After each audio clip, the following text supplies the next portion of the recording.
Welcome back, everyone. I'm going to do another review of a tarot deck. I kind of like doing these, giving folks the opportunity to maybe look at a tarot deck more deeply than they would get to before making a commitment to purchase one, since you can only see so much on the outside of a box. So this time I want to review the Nicoletta Ceccoli Tarot. Beautiful deck. It grabbed my attention at first for reasons we'll go into later.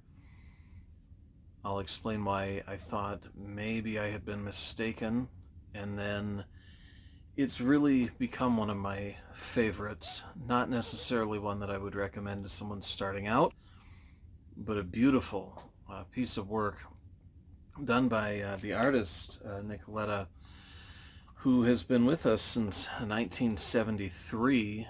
She'd been born in Europe, lived around Italy, ended up taking some classes in animation, and has been doing beautiful illustrations since 1995. So she has quite a history and knows her stuff when it comes to making illustrations.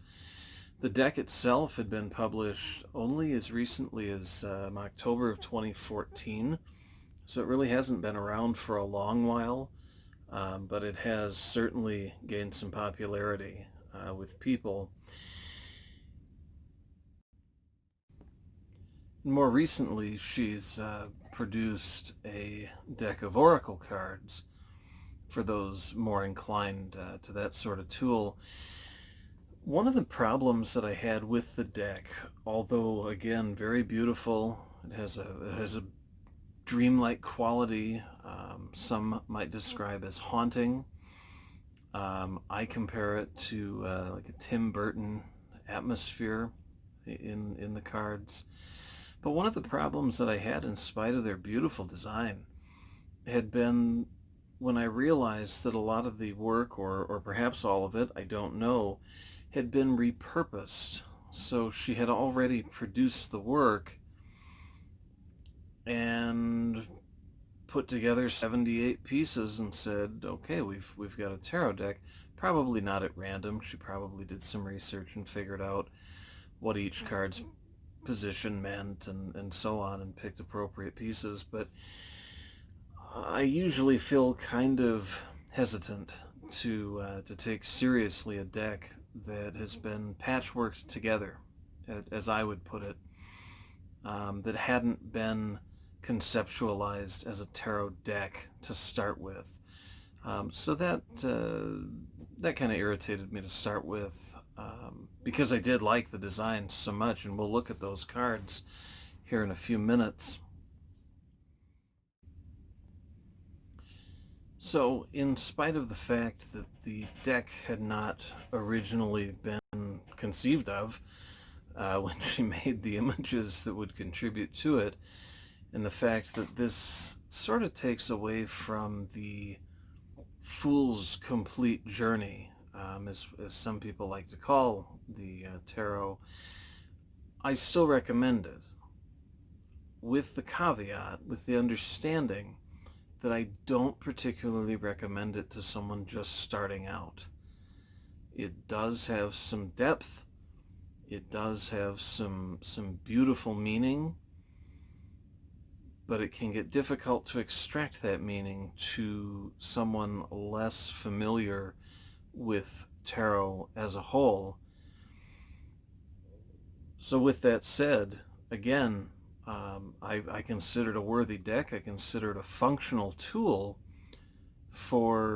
as a medium for getting in touch with oneself, one's circumstances, and the context of one's life at the present time. But if you don't have a ton of experience, I would hold off on it for a little bit. Now, we'll take a look at the cards, and we'll discuss some reasons for what I just said. So I hope you'll enjoy these. As we look at the cards in this beautiful deck, you'll notice that it does, in some ways, deviate from some of the standard decks, but you'll also notice that it conforms to some of the important aspects as well. For instance, it does contain 78 cards. It contains 22 in the major arcana, which you see laid before you now in their glorious beauty. You'll also see 4 suits, which we'll go through one at a time, each consisting of 14 cards, ace through 10, plus 4 court cards. Now, as I had mentioned before, the deck does not really try to conform to a standard progression like we've gotten used to with, say, the Rider-Waite deck or the Thoth deck. But we do see that the pieces selected for this deck fit rather nicely with the meanings that many have become accustomed to. And so for those with some experience in tarot, you'll notice some things that seem to fit really well. For instance, the Fool sets out on a journey in sort of a jester-like costume. Doesn't have the typical animal with it, doesn't maybe have the sack of belongings with it, but it does proceed, and because of the narrow scope of view, we don't know what lies ahead. Perhaps a cliff, perhaps an open window, perhaps a table ledge. We don't know. The Magician, we don't see a lot of the typical inclusions there, but we see some magic suggested in the Mask. In the Empress and Emperor, we see people with power and some rather obvious warnings as to what that power can do. In the Wheel, we see some pain associated perhaps with getting to the end of a phase, or some unanticipated pain that comes with arriving at the end of a phase or cycle. Death, the Devil, Strength, the Star through Sun, the World, we see some beautiful depictions. And whether these had been designed specifically with the tarot deck in mind, which they had not, or they had been selected, the selections seem very appropriate, and the artwork again seems gorgeous. So we'll move on now to the suits, to the minor arcana, where we'll begin with the swords. Now, by this point, you'll have probably noticed one of the things that I mentioned would make this a little difficult for the beginner. None of the cards have names on them. And so for anyone who knows Roman numerals in the major arcana, not a big deal. And for anyone who can put together a sword and a number, also not really a big deal, but it does maybe stand as a bit of a challenge. I will say that once these get shuffled, the court cards can become a challenge. The Page, pretty easy to pick that out.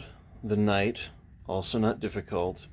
But if you didn't have the Queen and the King sitting next to each other to see perhaps which crown stands the tallest, you might have a difficult time, especially if you don't have a whole lot of background in tarot. So if you do get a hold of this deck, which I do encourage, and if you don't have a lot of background in tarot, which I wouldn't encourage you to get this one right off the bat, just make some sort of mental note so that you remember how to discern between those two in the suits.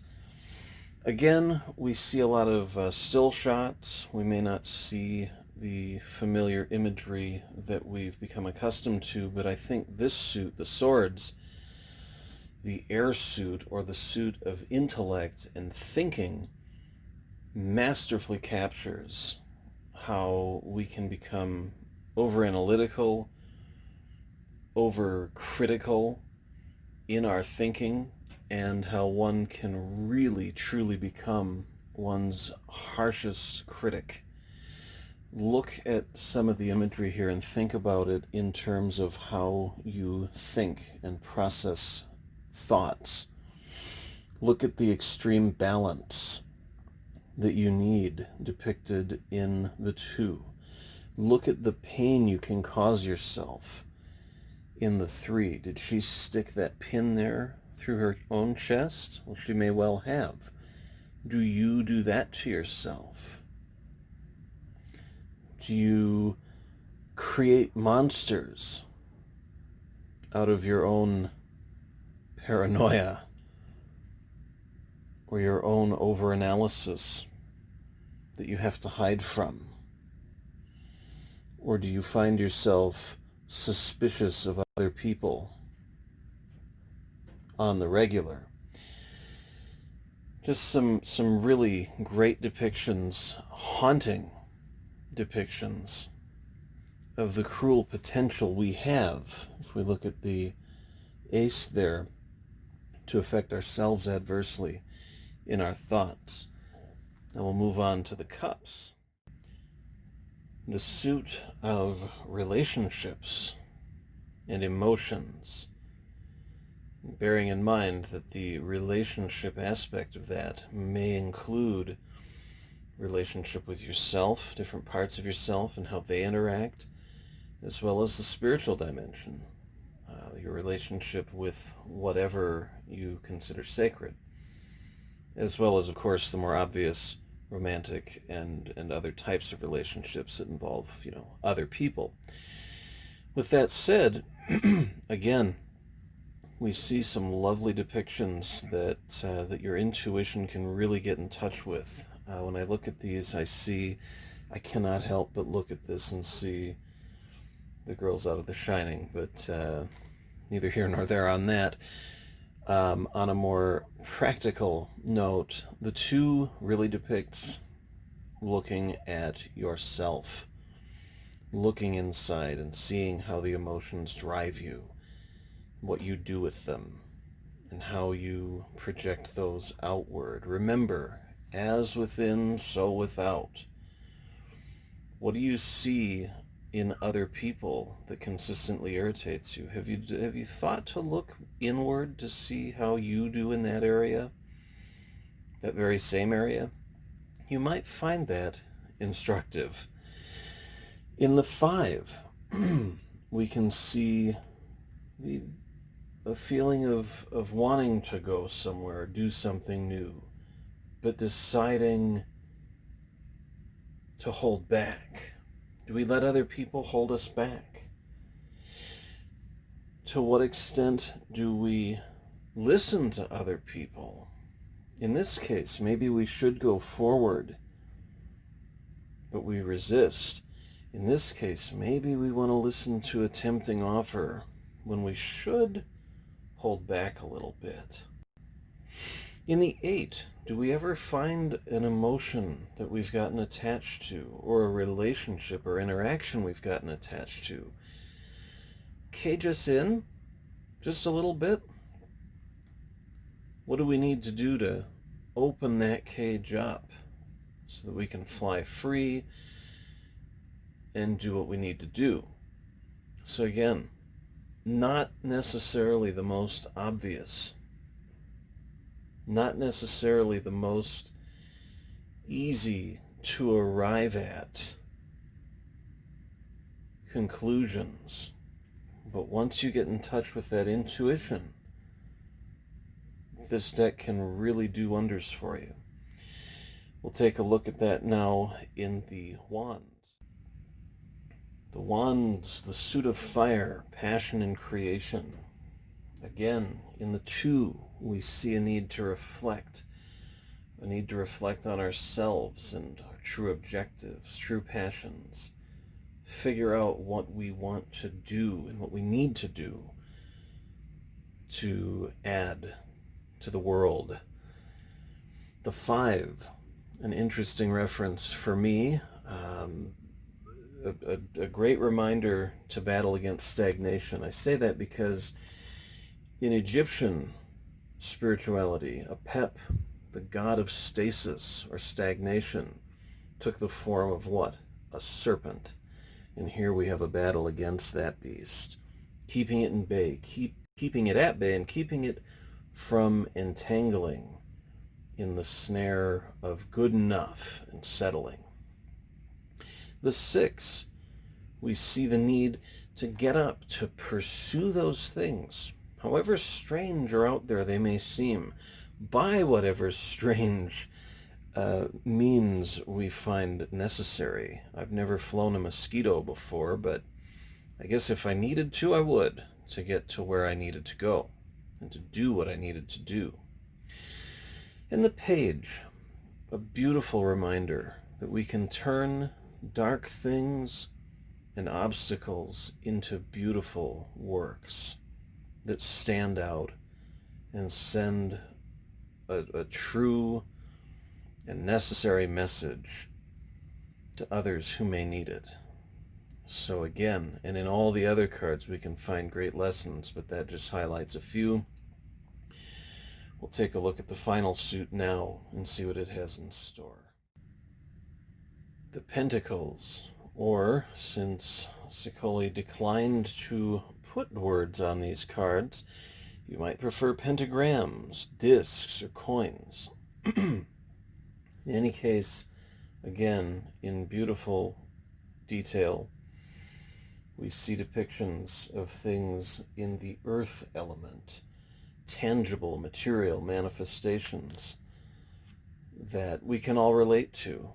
Take a look at the 4, that Escher-esque image that so accurately describes the feeling we can get when we do feel stagnant. Speaking of Apep for a moment ago, that feeling of redundancy and stuckness that we can get when we don't advance, say, in a job or some endeavor. How about the feeling of having to keep your eye on too many things?